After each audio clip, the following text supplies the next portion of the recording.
اعوذ باللہ من الشیطان الرجیم بسم اللہ الرحمن الرحیم الحمد للہ الذی لا یبلغ مدحته القائلون ولا يحصي نعماءه العادون ولا يعدي حقه المجتهدون الذي ليس لصفته حد محدود ولا نعت موجود ولا وقت معدود ولا أجل ممدود فطر الخلائق بقدرته ونشر الرياح برحمته الصلاة والسلام على الرسول المسدد المصطفى الأمجد المحمود الأحمد سيدنا ومولانا ومولى الكونين جد الحسن والحسين معاني بالقاسم محمد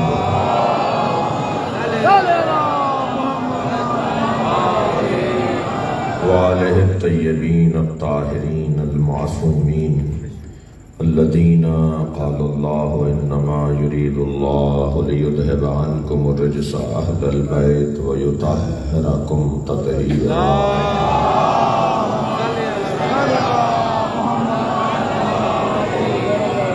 ولعنة الله على أعدائهم أجمعين من يوم عداوتهم إلى قيام يوم الدين ما بعد قال الحكيم في القرآن الكريم بسم الله الرحمن الرحيم هو الذي أنزل عليك الكتاب منه آيات محكمات هن الكتاب وأخر متشابهات فأما الذين في قلوبهم زيغ فيتبعون ما تشابه منه ابتغاء الفتنة وابتغاء تاويله وما يعلم تاويله إلا الله وراسخون في العلم يقولون آمنا به صلوات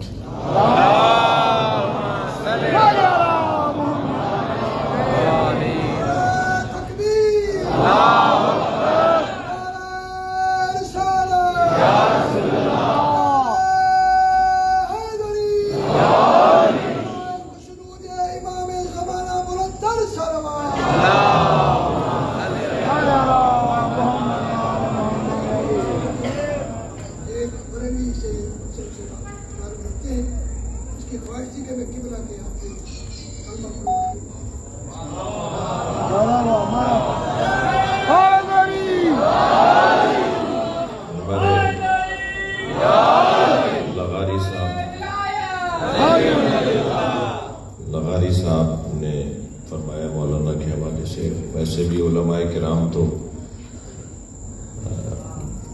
عوام کی نسبت عام لوگوں کی نسبت علماء کرام تو بہت پہلے سے سمجھتے ہیں کہ علی ولی اللہ کیا ہے. یہ جو ولایت مولا ہے میں تو ایک جملہ کہتا ہوں کہ بالآخر سب کو یہ کہنا ہے.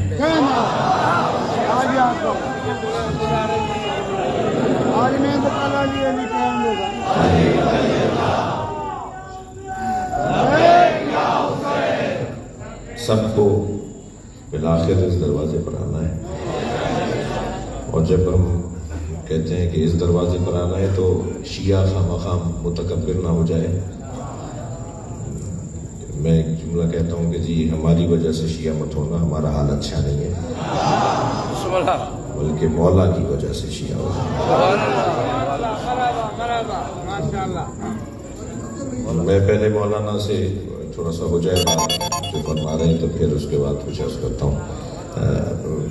پہلے تو شجاعت علی ہیں، سیدہ فاطمہ زہرا علی ہیں، اور جناب فہیم لطیف مہر صاحب ان کی زوجہ کی صحت سلامتی تندرستی، حمزہ علی مہر اہل و عیال کی صحت و سلامتی، آپ سب کی دعاؤں کی قبولیت، سائی بشیر شاہ صاحب کے گھر کے تمام افراد کی صحت سلامتی اور عمر بابرکت اور پیار محبت کے لیے بلند تر صلوات.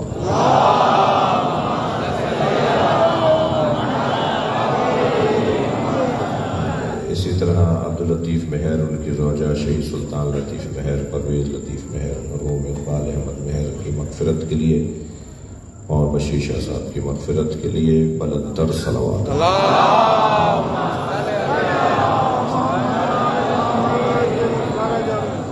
مولانا عبدالوحید سمرو صاحب تشریف فرما ہے، یقیناً مطالعہ انہوں نے کر لیا ہے، وہ ابتدائی ساری باتیں ہو چکی ہیں اور اظہار کرنا چاہتے ہیں، اور آپ کو پتہ ہے میرا تو کم سے کم سب کو پتہ ہے۔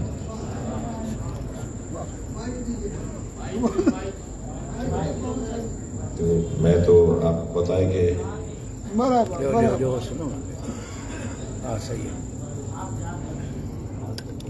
برائے کچنو دے امام زمانہ بآواز بلند تلوار، ہم سب مل کر پڑھیں گے بھائی، اللہ کا ذکر ہے، رسول اللہ کا ذکر ہے، مولا علی کا ذکر ہے، تو ایسا بھی ہرگز کوئی نہیں ہے کہ یہ ایسا نہیں ہے کہ میں اگر آج کلمہ پڑھ رہا ہوں تو گویا میں آج مسلمان ہو رہا ہوں، ایسا نہیں ہے، ذکر ہے۔ ہم تو روزانہ اذانوں میں یہی سنتے ہیں اور خود بھی یہی دہراتے ہیں، اقامت میں یہی کہتے ہیں، اور اذان اگر دیتے ہیں تو یہ کہتے ہیں، مل کر کہیں گے، مولانا صاحب بھی فرمائیں گے لا الہ الا اللہ۔ اچھا دیکھیے، آپ کی آواز جیسی آنی چاہیے ایسی نہیں تھی۔ لا الہ الا اللہ محمد الرسول اللہ علی ولی اللہ وصی رسول اللہ وخلیفتہ بلا فاصل۔ پھر پڑھوں گا، لا الہ الا اللہ محمد الرسول اللہ علی ولی اللہ وصی رسول اللہ وخلیفتہ بلا فاصل۔ اللہ کی وحدانیت کا اقرار کرتا ہوں، رسول اللہ صلی اللہ علیہ وآلہ وسلم کی نبوت کا، خاتم النبیین ہونے کا اقرار کرتا ہوں۔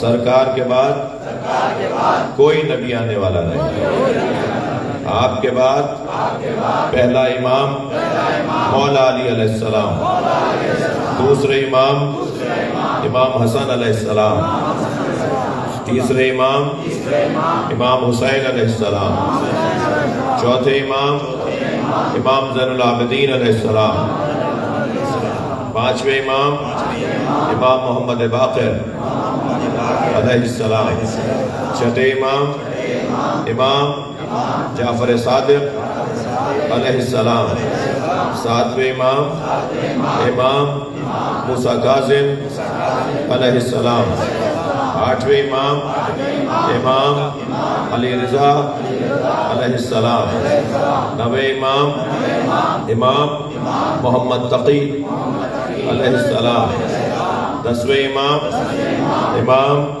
علی نقی علیہ السلام، گیارہویں امام امام حسن عسکری علیہ السلام، بارہویں امام امام مہدی عجل اللہ تعالی فرجہ الشریف ہیں۔ آپ دنیا میں تشریف لا چکے ہیں، ولادت ہو چکی ہے، عالم غیبت میں ہیں، یعنی ہم انہیں پہچانتے نہیں ہیں، جس دن پہچاننے لگیں گے وہی دن ظہور کا ہوگا۔ ہم ان کے انتظار میں ہیں، وہ حالت غیبت میں ہیں۔ ان ایام غیبت میں دین سمجھنے کے لیے فقہاء امامیہ کے فتاویٰ کو اپنے لیے رہنما جانوں گا، اچھا مسلمان بن کے رہوں گا، اچھا شیعہ بن کے رہوں گا، کسی سنی سے نفرت نہیں کروں گا، کسی سے بھی نفرت نہیں کروں گا، اچھا پڑوسی بن کے رہوں گا، اچھا پاکستانی بن کے رہوں گا، اپنے وطن کی خدمت کروں گا، اور ایک اچھا مسلمان بن کر رہنا میری زندگی کا حاصل ہوگا۔ بلند تر صلوات۔